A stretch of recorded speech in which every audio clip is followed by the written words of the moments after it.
Gen Z आन्दोलन वरिपरि आइपुग्दा कता कता वैचारिक अन्योलको एउटा भुमरीमा निकै ठुलो तुवालो भित्र उहाँहरू हराए जस्तो, लिडरशिप हराए जस्तो महसुस मैले पनि गरेँ।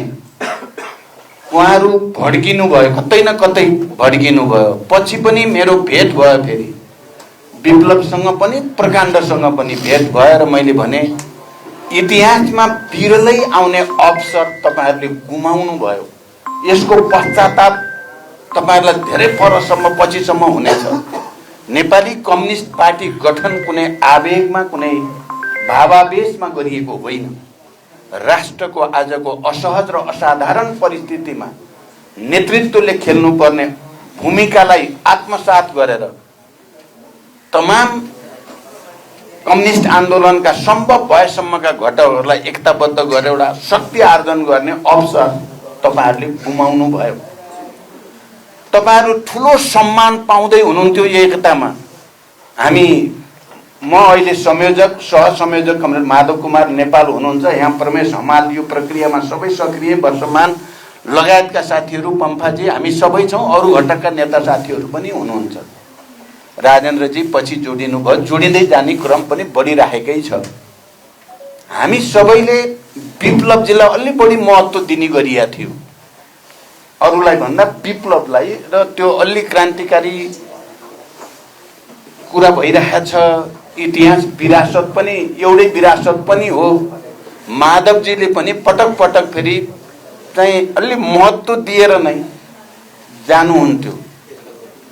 तर मैले भने जेनजी आन्दोलन पछि उहाँहरू धेरै नै बढ्किनु भयो, धेरै नै विचलित हुनुभयो।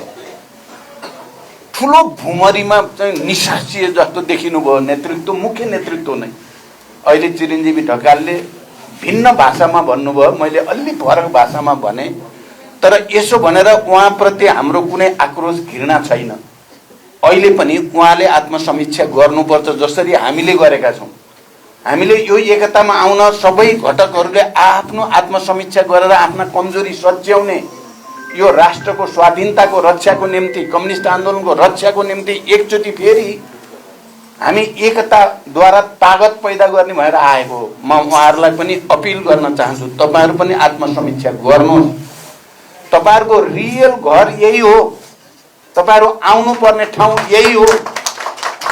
यता र उता गरिराख्नु भएको छ आजभोलि, त्यस्तै केही हुनेवाला छैन।